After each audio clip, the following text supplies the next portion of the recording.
Saya ingin membahas suatu pertanyaan. Em, Kalau orang tidak percaya pada Tritunggal, apakah dia bisa selamat untuk surga? Nah, untuk menjawab pertanyaan ini, kita perlu tahu dengan jelas bahwa syarat selamat dalam Kristen yang benar itu hanya iman kepada Yesus, ya. Percaya Yesus sebagai Tuhan dan Juru Selamat.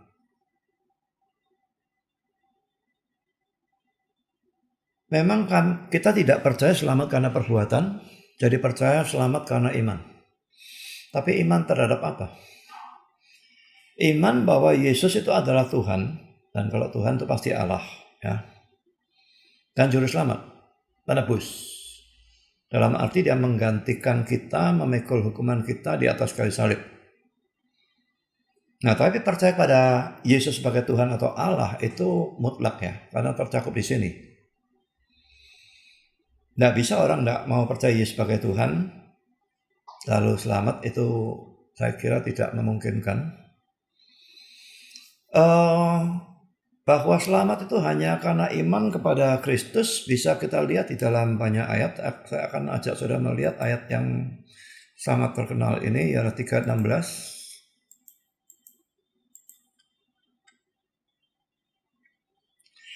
Karena begitu besar kasih Allah akan dunia ini, sehingga ia telah mengaruniakan anaknya yang tunggal, supaya setiap orang yang percaya kepadanya, ini jelas anaknya yang tunggal itu Yesus, ya, tidak binasa, melainkan beroleh hidup yang kekal.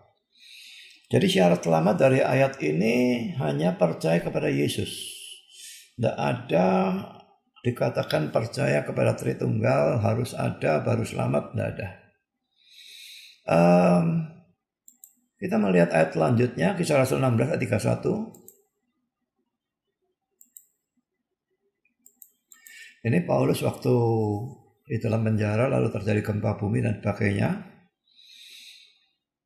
Kepala penjaranya mau bunuh diri, ya, tapi Paulus menyelamatkan dia dengan mengatakan kami masih ada di sini dan sebagainya. Lalu dalam ayat 30 ini kepala penjara ini, ya, ia mengantar mereka keluar sambil berkata, Tuhan, Tuhan, apakah yang harus aku perbuat supaya aku selamat? Nah, Paulus ini menjawab, jawab mereka, percayalah kepada Tuhan Yesus Kristus dan engkau akan selamat, engkau dan seisi rumahmu. Jadi saudara, percaya Yesus sebagai Tuhan ini saya kira tidak bisa tidak, ya. Makanya biasanya orang mengatakan percaya Yesus sebagai Tuhan dan Juru Selamat. Harus Tuhan, kalau Tuhan pasti harus Allah juga. Ini tidak bisa tidak. Ya, Allah dalam arti setinggi-tingginya dan Tuhan dalam arti kata setinggi-tingginya itu harus dipercaya. Kalau tidak, menurut saya dia tidak bisa diselamatkan. Lalu kita melihat Efesus pasal 2. Ini menekankan keselamatan karena iman, ya, dan jelas iman itu iman kepada Kristus. Ayat 8 dan ayat 9. Sebab karena kasih karunia kamu diselamatkan oleh iman, ya, dikatakan oleh iman. Tapi biarpun oleh iman, imannya masih iman yang benar, ya, iman kepada Yesus, ya. Itu bukan hasil usahamu tapi pemberian Allah. Itu bukan hasil pekerjaanmu, jangan ada orang yang memegahkan diri. Jadi jelas bukan perbuatan, iman. Tapi iman kepada Kristus. Kelihatan gampang, tapi imannya saudara harus iman yang benar, tidak bisa tidak.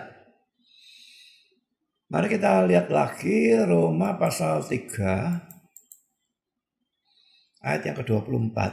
Saya baca mulai ayat 23 supaya jelas konteksnya, ya. Karena semua orang telah berbuat dosa dan telah kehilangan kemuliaan Allah. Dan perhatikan sekarang, ya. Dan oleh kasih karunia telah dibenarkan dengan cuma-cuma karena penebusan dalam Kristus Yesus. Saya lanjutkan sampai ayat 25-nya. Kristus Yesus telah ditentukan Allah menjadi jalan pendamaian karena iman dalam darahnya. Saudara, kalau ayat ini dilihat di dalam terjemahan yang lain, ya. Coba kita lihat Roma 3 ayat 25, ya. Kan karena iman dalam darahnya itu agak aneh gitu ya. Ini ya, karena iman dalam darahnya ya, terjemahan kita. Nah, dalam King James, through faith in his blood. Melalui iman in his blood itu harus diterjemahkan apa dalam bahasa Indonesia? Nah, in diterjemahkan dalam, maka menjadi seperti terjemahan Indonesia dalam darahnya. Tapi menurut saya menerjemahkan kata seperti ini kata perangkai ya. Ini tidak harus in diterjemahkan dalam. Misalnya saya berkata, I believe in Jesus. Maksud saya percaya dalam Yesus. In di situ diterjemahkan saya percaya kepada Yesus. Jadi sangat bisa kata in dalam bahasa Inggris diterjemahkan kepada. Berarti melalui iman kepada darahnya. Nah, dalam NIV juga through faith in his blood. Melalui iman kepada darahnya. Nah, saudara, kenapa kok percaya Yesus kok dicakupkan dengan darah? Karena tidak bisa tidak, kalau saya percaya pada Yesus itu harus percaya dia sebagai penebus atau juru selamat. Kematiannya di atas kayu salib, pencurahan darahnya untuk dosa-dosa kita itu yang ditekankan.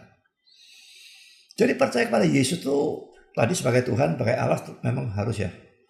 Tapi sebagai juru selamat itu mutlak, tidak bisa tidak. Kalau sudah cuma percaya Yesus sebagai dokter, sebagai pelaku mujizat, sebagai pemberi kekayaan, seperti yang banyak dipercaya oleh orang-orang karismatik dari kalangan yang teologi kemakmuran dan sebagainya, jangan harap iman seperti itu menyelamatkan saudara. Itu bukan iman. Apalagi kalau percaya Yesus itu sekedar ada, itu sama sekali bukan iman. Jadi percaya kepada Yesus sebagai Tuhan dan Juru Selamat itu mutlak ya.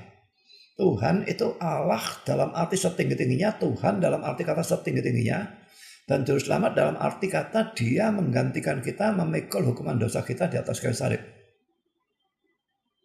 Jadi itu syarat selamat dalam Kristen yang benar. Nah, tidak ada ayat manapun dalam Alkitab yang mengatakan bahwa kita diselamatkan karena percaya kepada Tritunggal. Tidak ada dalam Alkitab syarat mengerti doktrin Tritunggal, lalu percaya doktrin Tritunggal itu diberikan sebagai syarat selamat. Itu tidak pernah ada. Setidaknya saya tidak pernah tahu. Dan pasti tidak ada menurut saya. Nah, tapi saudara, di dalam Kristen ini ada suatu kredo atau pengakuan iman yang ya jarang digunakan ya. Kalau dalam gereja-gereja itu digunakan cuma 12 pengakuan iman rasuli yang dalam urusan Tritunggal juga urusan kristologi boleh dikatakan tidak ada apa-apanya. Ada pengakuan iman yang lain yang sebetulnya lebih bagus, pengakuan iman Nisea Konstantinopel misalnya, lalu pengakuan iman Chalcedon, dan pengakuan iman Athanasius ini yang terpanjang dari semua. Dan kalau urusan Tritunggal, bahkan juga keilahian Kristus, ini luar biasa detail. Ini terdiri dari 40 poin. Saya sudah menerjemahkan di sini dan saya akan ajak saudara membaca seluruhnya supaya saudara sekaligus tahu ya apa yang dinamakan pengakuan iman Athanasius atau Athanasian Creed ya, Athanasian atau apa bacanya saya tidak ngerti. Kita akan baca ya. Nah, agak panjang. 1. Barang siapa yang ingin diselamatkan adalah perlu baginya di atas segala-galanya untuk memegang atau mempercayai iman Katolik. Ingat ya, Katolik ini bukan gereja Katolik. Katolik itu istilahnya universal atau am. Jadi dalam 12 pengakuan iman rasuli juga ada gereja yang kudus dan am. Itu dalam bahasa Inggrisnya The Holy Catholic Church. Dan Katolik di sana laki-laki artinya dan bukan menunjuk pada gereja Katolik. Ya. Artinya gereja universal. Ya. Nah, jadi saudara, ini yang mau diselamatkan perlu mempercayai iman Katolik universal atau Dua, yang kecuali setiap orang memelihara atau mempertahankannya secara sempurna dan tidak diganggu gugat, ia pasti akan binasa selama-lamanya. 3, tetapi iman Katolik universal adalah ini, bahwa kami menyembah satu Allah dalam Tritunggal, dan Tritunggal dalam kesatuan. Tidak ada kekacauan atau percampuran pribadi-pribadi ataupun pemisahan zat. Jadi jangan dikacaukan, jangan diaduk-aduk ya. Bapa adalah anak, anak adalah Roh Kudus dan sebagainya, seperti Sabellianisme melakukan. Itu mengacaukan pribadi-pribadi. Kalau pemisahan zat misalnya, kan Allah Tritunggal itu satu hakikat ya. Oh, anak punya sepertiga hakikat, bapak punya sepertiga hakikat, Roh Kudus punya sepertiga hakikat. Nah, ini pemisahan zat ini tidak boleh. Ya. Tapi yang jelas mulai ayat 3 ini bicara tentang Tritunggal ya. Menyembah satu Allah dalam Tritunggal, dan Tritunggal dalam kesatuan. Tidak ada kekacauan atau percampuran pribadi-pribadi ataupun pemisahan zat. 5, karena pribadi dari Bapa adalah satu, dari anak adalah pribadi yang lain, dan dari Roh Kudus adalah pribadi yang lain. Jadi 3 pribadi jelas ditekankan di sini. Ya. Sekarang 6, tetapi dari Bapa, dari anak, dan dari Roh Kudus ada satu keilahian, kemuliaan yang sama atau setara, dan keagungan yang sama kekalnya. Betul-betul 3 pribadi itu setara.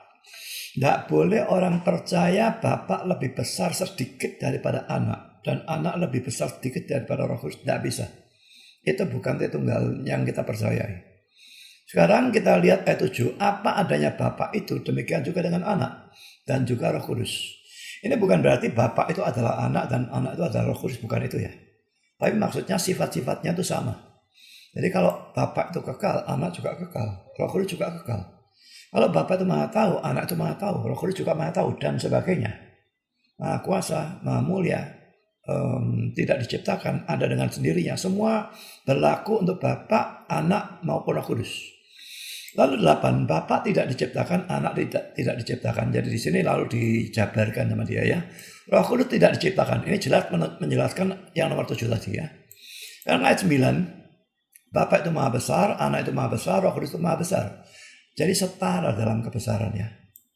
Bapa itu kekal, anak itu kekal, Roh Kudus itu kekal. Ini semua penjabaran dari poin ke-7 tadi. Sekarang poin 11, tetapi tidak ada 3 yang kekal, tapi 1 yang kekal. Jadi sama-sama Allah ya. Allah sepenuhnya, tetapi tidak ada 3 Allah. Sama-sama kekal, tapi tidak ada 3 yang kekal. 1 yang kekal. Demikian juga tidak ada 3 dalam golongan makhluk yang tidak dicipta. Juga tidak 3 yang maha besar, tetapi 1 yang tidak dicipta dan 1 yang maha besar. Dengan cara yang sama, Bapa adalah Maha Kuasa, Anak adalah Maha Kuasa, dan Roh Kudus adalah Maha Kuasa. Tetapi tidak ada 3 yang Maha Kuasa, tetapi 1 yang Maha Kuasa. Demikian juga Bapa adalah Allah, Anak adalah Allah, Roh Kudus adalah Allah. Tetapi tidak ada 3 Allah, tetapi 1 Allah. Jadi ingat ya, Kristen itu percaya Bapa itu Allah sepenuhnya, Anak itu Allah sepenuhnya, Roh Kudus itu Allah sepenuhnya. Ini poin yang 15. Tapi poin ke-16-nya masih ditekankan. Kita tidak percaya 3 Allah, tetapi 1 Allah. Tadi tentang Allah 15-16 ini, sekarang 17-18 tentang Tuhan. Demikian pula Bapa adalah Tuhan, Anak adalah Tuhan, dan Roh Kudus adalah Tuhan. Tetapi tidak ada 3 Tuhan, tetapi 1 Tuhan. Ya. Jadi ketuhanan yang Maha Esa itu tidak masalah bagi kita. Kita tidak bertentangan dengan Pancasila. Memang Esanya bukan Esa yang mutlak, ya, baik Allahnya maupun Tuhannya.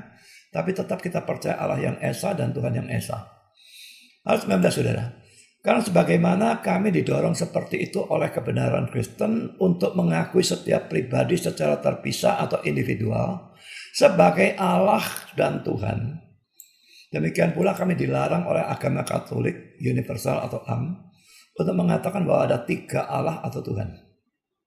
Bapa tidak dibuat dari apapun, tidak diciptakan, tidak diperanakan. Anak itu dari Bapa saja, yang dalam hal ini beda ya. Karena ini pekerjaan di dalam diri Allah, ini beda. Anak itu dari Bapa saja, ya. Tidak dibuat, tidak dicipta sama. Tapi dia diperanakkan. Bapaknya tidak diperanakkan. Nah, Roh Kudus itu dari Bapa dan Anak. Tidak dibuat, tidak dicipta. Tidak dibuat, tidak dicipta sama. Bapa, Anak, Roh sama. Ya. Tapi Bapa memperanakkan. Anak diperanakkan. Roh Kudus tidak diperanakkan. Tapi dia keluar. Nah, saudara, ini istilah. Jadi tidak boleh diubah-ubah. Bapa memperanakkan Anak. Anak diperanakkan Bapa. Roh Kudus keluar dari Bapa dan Anak. Dalam hal ini ada pertentangan antara Katolik dan Protestan di satu pihak dengan Gereja Ortodoks. Gereja Ortodoks mengatakan Roh Kudus keluar hanya dari Bapa, bukan dari Anak. Tapi Katolik dalam hal ini sama dengan Protestan, Roh Kudus keluar dari Bapa dan Anak. Bapa memperanakkan Anak, lalu dari Bapa dan Anak mengeluarkan Roh Kudus. Ya, ini pekerjaan di dalam diri Allah, sehingga dalam hal itu ada perbedaan antara Bapa, Anak, Roh. Ya. Sekarang 23, karena itu ada 1 Bapa, bukan 3 Bapa. 1 Anak, bukan 3 Anak. 1 Roh Kudus, bukan 3 Roh Kudus. 24, dan dalam Tritunggal ini tidak ada yang pertama atau terakhir. Tidak ada yang lebih besar atau lebih kecil. Jadi betul-betul setara ya.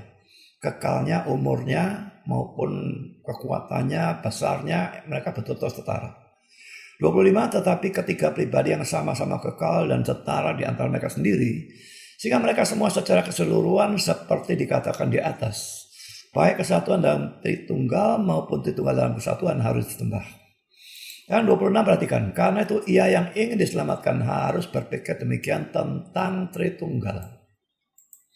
27, tetapi adalah perlu untuk keselamatan kekal bahwa ia juga percaya dengan setia atau benar inkarnasi dari Tuhan kita Yesus Kristus. Percaya Tritunggal, sekarang percaya kepada Yesus yang berinkarnasi, Anak yang berinkarnasi menjadi Yesus Kristus. Ya. 28, karena itu adalah iman yang benar bahwa kita percaya dan mengaku bahwa Tuhan kita Yesus Kristus adalah Allah dan manusia.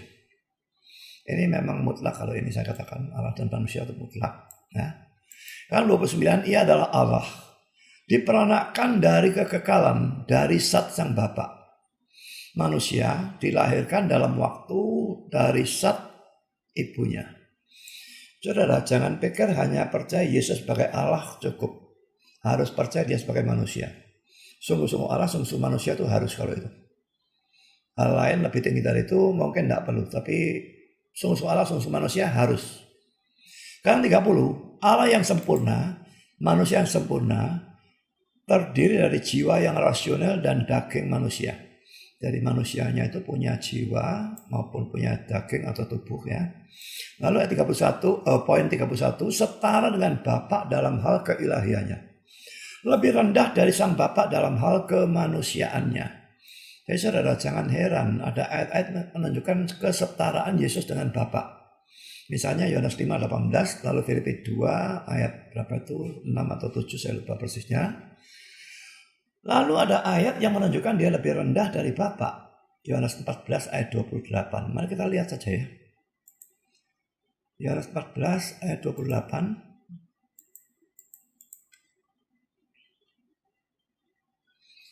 Kamu telah mendengar bahwa aku telah berkata kepadamu, aku pergi tetapi aku datang kembali kepadamu. Sekiranya kamu mengasihi aku, kamu tentu akan bersukacita karena aku pergi kepada Bapakku. Nah, yang saya tekankan hanya bagian akhir. Sebab Bapa lebih besar daripada aku. Nah, lalu yang tadi kita lihat Yohanes 5 ayat 18 ya. Sebab itu orang-orang Yahudi lebih berusaha lagi untuk membunuhnya. Bukan saja karena ia meniadakan hari Sabat, tetapi juga karena ia mengatakan bahwa Allah adalah Bapaknya sendiri Dan dengan demikian menyamakan dirinya dengan Allah. Setelah menyamakan diri ini terjemahnya salah ya. Coba kita lihat di dalam Bible Works.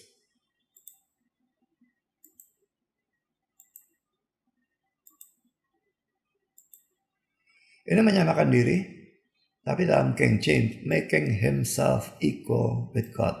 Membuat dirinya sendiri setara dengan Allah. Ini juga RSV sama, NIV juga sama, jadi NASB juga sama. Jadi equal, perhatikan ini equal, jadi kata yang benar terjemahnya memang setara. Nah sekarang mari kita lihat Filipi 2 ayat 7 saya kira ya. Ya, enggak, ayat 6.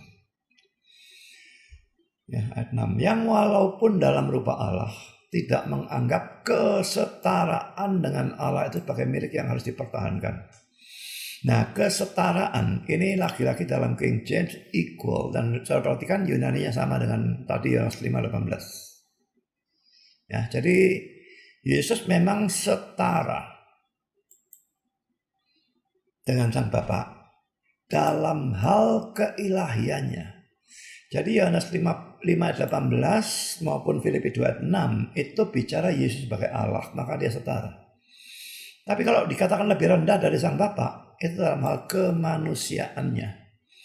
Jadi Yohanes 14 ayat 28 yang sering dipakai oleh para saksi Yehova Unitarian untuk membuktikan Yesus itu bukan Allah karena dia lebih rendah dari Sang Bapa, itu sama sekali omong kosong ya. Jadi ayat itu berbicara Yesus sebagai manusia. Sebagai Allah dia setara dengan Bapa. Anak dan Bapa setara. Tapi sebagai manusia dia memang lebih rendah dari Bapa, tentu saja. Lebih rendah juga dari Roh Kudus sebetulnya. Ya. Karena 32 yang sekalipun adalah Allah dan manusia bukanlah dua tetapi satu Kristus. Jadi ini kristologinya ada di sini juga. Jadi Kristus itu cuma satu pribadi. Kalau Tritunggal 3 pribadi. Kristus satu pribadi, bukan dua.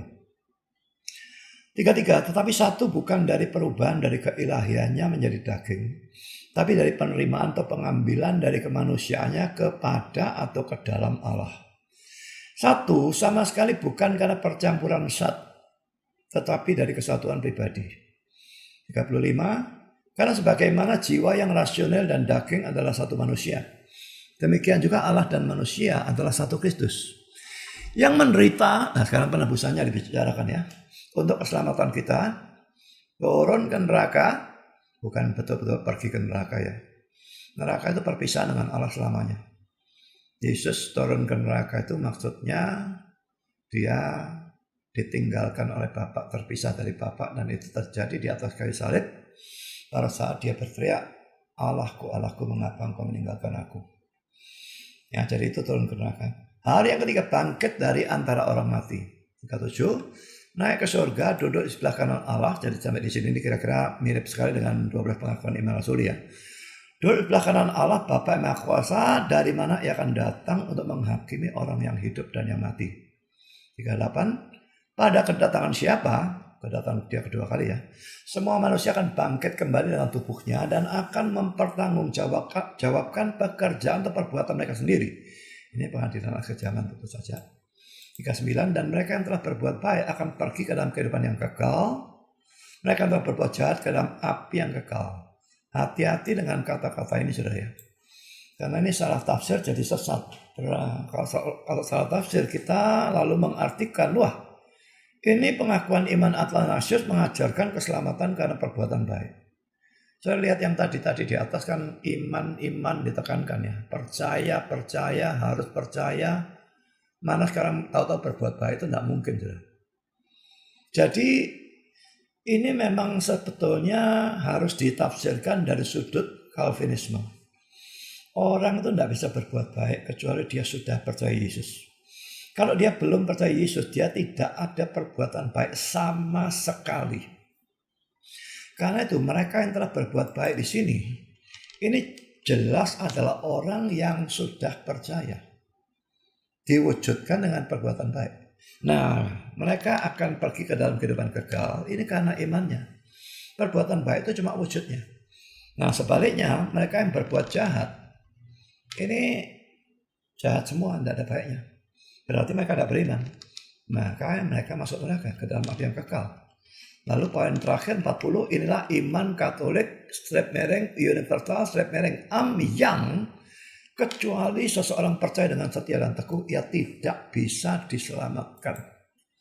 Nah, sekarang saudara, kalau kita melihat pengakuan iman Athanasius, jelas bahwa iman kepada Tritunggal kelihatannya ya, ditekankan sebagai salah satu syarat keselamatan.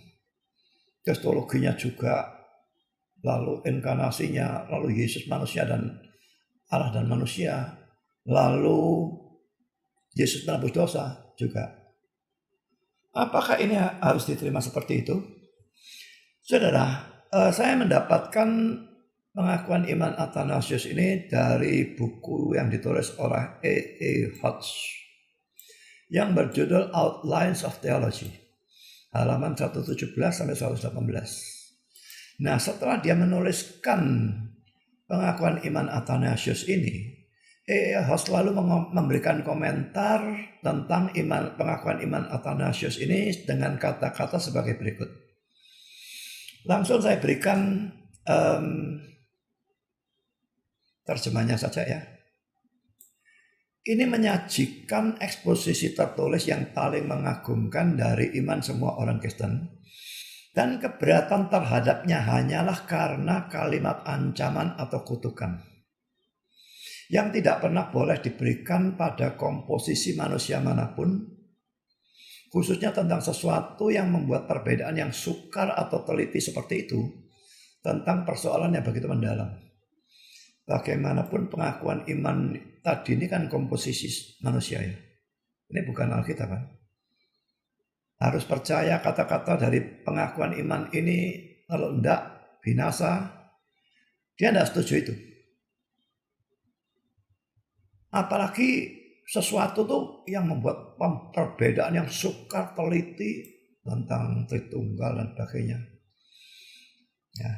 Dan di sini ada kalimat ancaman atau kutukan ya, yang dimaksudkan dalam bahasa Inggrisnya damnatory clause. Yang dimaksudkan adalah poin nomor 1, 2, 26, 40 yang tadi saya tulis dengan warna merah. Dan ini memang khusus ya, satu-satunya nyambung kedua-duanya, yang kecuali setiap orang memelihara atau mempertahankannya secara sempurna dan tidak diganggu-gugat, ia pasti akan binasa selama-lamanya, lalu membicarakan Tritunggal. Ya. Nah, lalu juga setelah membicarakan Tritunggal sampai 25 selesai di sini, lalu 26 muncul lagi, karena itu ia yang ingin diselamatkan harus berpikir demikian tentang Tritunggal. Dan lalu setelah selesai semuanya, 40 ngomong lagi, inilah iman Katolik atau universal atau yang kecuali seseorang percaya dengan setia dan teguh, ia tidak bisa diselamatkan. Jadi A.A. Hodge tidak setuju kalau itu dijadikan syarat keselamatan. Dan saya setuju dengan kata-kata A.A. Hodge ini.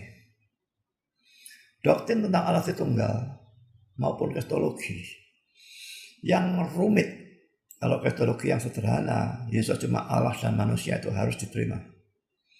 Tapi kalau kristologi yang rumit, itu luar biasa sukar, saudara. Itu bukan syaratnya. Jadi itu bukan doktrin dasar dalam persoalan keselamatan. Dan karena itu tidak boleh dijadikan syarat keselamatan. Nah, memang saudara, di satu sisi saya percaya ya, kalau ada orang Kristen yang tingkat IQ-nya normal, pendidikannya normal cukup baik, lalu dia telah mendapat penjelasan tentang Allah Tritunggal yang benar, penjelasannya lengkap dengan dasar-dasarnya sudah dijelaskan secara jelas, tapi dia tetap menolak, maka mungkin sekali kita bisa berkata orang itu pasti bukan orang Kristen sejati, dan karenanya dia tidak selamat. Nanti saya akan jelaskan lagi. Nah, sekarang di sisi yang lain, Kalau ada orang desa yang baik IQ-nya maupun pendidikannya sangat rendah, ya bukan idiot ya, tapi rendah katakanlah IQ-nya 80 atau 70 atau berapa gitu ya. Pendidikannya juga cuma SD kelas 2 selesai, buyar. Nah, ngajar yang seperti itu memang tidak memungkinkan saudara membuat mereka mengerti. Maka untuk orang seperti itu suka dipercaya bahwa kepercayaan tentang doktrin Tritunggal yang begitu rumit itu menjadi syarat keselamatan dia. Dia harus ngerti untuk percaya kan? Ngerti saja tidak bisa saudara. Mana bisa dituntut untuk percaya? Jadi itu rasanya tidak memungkinkan. Jadi saudara, syarat selamat itu bukan percaya kepada Tritunggal sebetulnya. Bukan ngerti Tritunggal. Tidak. Nah sekarang saudara, saya kembali kepada pertanyaannya ya. Orang yang tidak percaya Tritunggal itu bisa selamat atau tidak? Menurut saya saudara, itu tergantung sejauh mana dia tidak percaya. Karena percaya Tritunggal itu mencakup percaya Yesus sebagai Allah. Kalau itu tidak dipercaya, dia tidak mengerti atau dia mengerti tapi tidak percaya, maka menurut saya tidak selamat. Jadi seperti para Unitarian, juga saksi Yehova, mereka tidak percaya Tritunggal. Tapi begitu parah, sampai mereka juga tidak percaya Yesus sebagai Allah. Yesus itu ciptaan yang pertama. Malaikat Mikael, Allah. Mereka kadang-kadang berkata Yesus suatu Allah atau Allah kecil.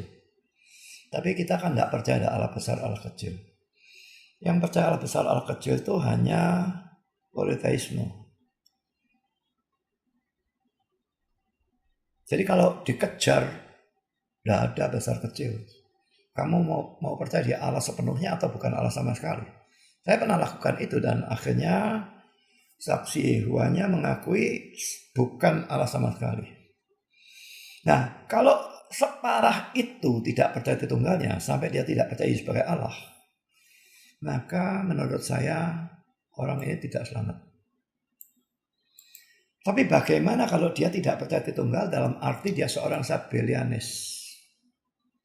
Nah mungkin saudara tidak tahu kepercayaan Sabellianisme itu bagaimana. Ingat ya, Sabellianis ini orangnya. Kalau ajarannya atau kepercayaannya Sabellianisme. Nah, ajaran Sabellianisme itu percaya Yesus adalah Allah. Mereka percaya. Allah sungguh-sungguh. Mereka percaya. Mestinya ya. Kalau ada yang mengaku Sabellianis atau dianggap Sabellianis tapi tidak percaya Yesus sebagai Allah, maka dia sebetulnya lebih parah dari Sabellianis yang sesungguhnya. Sabellianis yang sesungguhnya percaya Yesus itu sungguh-sungguh Allah. Yang mereka tidak percaya adalah bahwa Bapa, Anak, dan Roh Kudus adalah 3 pribadi yang berbeda dalam arti distinct. Bapa bukan Anak, dan Anak bukan Roh Kudus, dan Roh Kudus bukan Bapa. Itu mereka tidak percaya. Jadi mereka percaya Bapa itu sendiri yang nanti berinkarnasi menjadi Yesus. Lalu Yesus mati, bangkit, naik ke surga, turun Roh Kudus itu ya Yesus sama dengan Roh Kudus, Yesus sama. Jadi Bapa sama dengan Anak sama dengan Roh Kudus. Jadi Bapa, Anak, Roh itu cuma 3 perwujudan atau 3 manifestasi, bukan 3 pribadi. Itu kepercayaan dari Sabellianisme. Jadi dia percaya Yesus sebagai Allah. Nah, karena mereka tidak percaya Tritunggal memang ya. Tapi tidak sebegitu parah sampai mereka tidak percaya Yesus sebagai Allah. Saya berpendapat Sabellianis ini memungkinkan selamat. Karena mereka percaya keilahian Yesus. Tapi tetap sama seperti yang tadi ya. Kalau Sabellianis ini ketemu orang yang betul-betul ngerti Tritunggal, ngerti dasar-dasarnya, lalu orang ini menjelaskan kepada Sabellianis itu, sudah ingat ya, dijelaskan dengan benar, disertai ayat-ayat dasar yang benar, dan dijelaskan secara jelas. Dan dia sudah mendengar dan sudah mengerti. Nah, kalau dia tetap menolak, menurut saya orang itu tidak punya Roh Kudus. Karena saudara, Roh Kudus itu fungsinya adalah mengajar kita seluruh kebenaran. Mari kita lihat di dalam Yohanes 16 ayat 13. Tetapi apabila ia datang, yaitu Roh kebenaran, ia akan memimpin kamu ke dalam seluruh kebenaran. Tidak usah dibaca seluruhnya, cukup di sini. Roh Kudus itu fungsinya memimpin kita ke dalam seluruh kebenaran. Nah, kalau orang itu memang orang percaya, dia punya Roh Kudus mesti. Dan Roh Kudus memimpin ke dalam kebenaran. Nah, kok diajar kebenaran kok bisa tidak mau, bagaimana? Sudah diajar, sudah ngerti, dia tetap menolak. Menunjukkan dia tidak punya Roh Kudus. Kalau ada Roh Kudus itu memimpin dia kepada seluruh kebenaran. Mesti Roh Kudusnya bekerja sehingga orang yang tadinya Sabellianis ini akan pindah keyakinan menjadi percaya Tritunggal. Tapi kalau dia ngotot, nggak mau Tritunggal dan tetap percaya Sabellianisme, padahal sudah diajar, sudah ngerti doktrin Tritunggal dengan benar, dengan jelas, menurut saya dia tidak punya Roh Kudus. Dan kalau dia tidak punya Roh Kudus, berarti dia bukan orang percaya, saudara. Karena Roh Kudus diberikan kepada semua orang yang percaya sejak hari Pentakosta ya. Zaman sekarang sudah pasti. Orang percaya langsung dia terima Roh Kudus. Tidak tunggu baptis, tidak tunggu bahasa roh atau apapun, itu bagi saya omong kosong. Begitu percaya, begitu dia terima Roh Kudus. Mari kita lihat Efesus 1 ayat 13.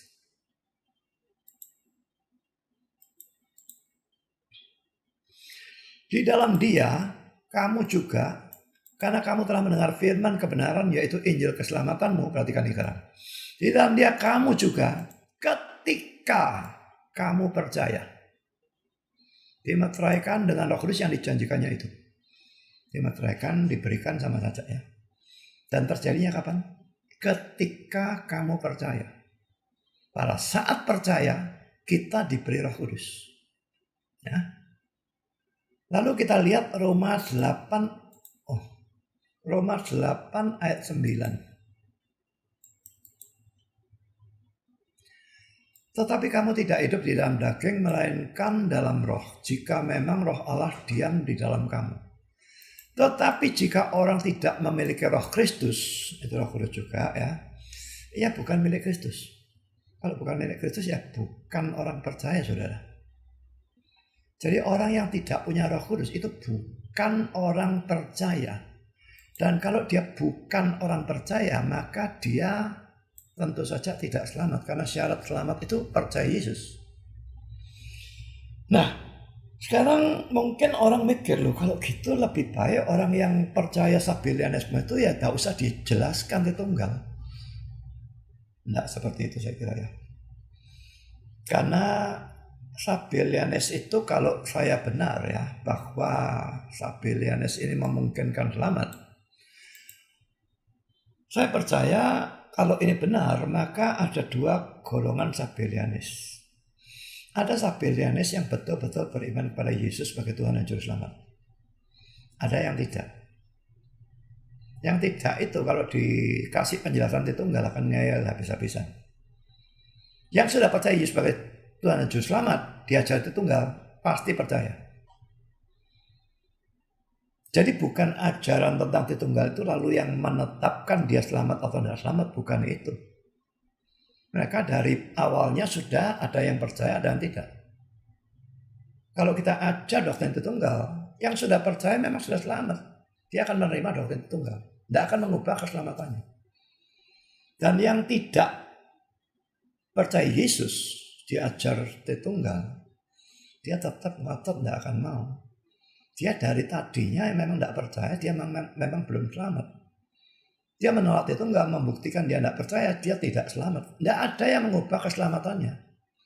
Jadi jangan pikir ajaran Tritunggal yang kita berikan lalu menentukan dia selamat atau tidak selamat, tidak. Mengubah dia selamat menjadi tidak selamat, tidak. Dari semula dia bisa sudah selamat, dari semula dia bisa sudah tidak selamat.